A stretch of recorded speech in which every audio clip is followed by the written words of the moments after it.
Ano sinabi niya? Sorry po. Pandak po. No, hindi ko lang yan. Sakto lang yan. Ano ang mas gusto ni Sam Nilby sa dalawang to?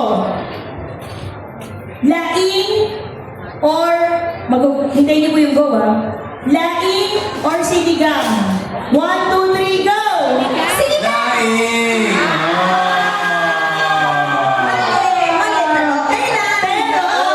Pero, again, parang si Ate Girl kanina, yung energy na ibigay niyo. Yes. Tama yung energy. Mali ang sagot pero tamang energy at may hug ka kay Sam Nilby. Thank you, Ate Lizelle. Camera po, picture. Asa kanya? Ate Lizelle with a C. Si Ate Lizelle with a G, Gen Z din yung outfit niya, o Linda o. Gen Z, outfit in. Pwede na kami na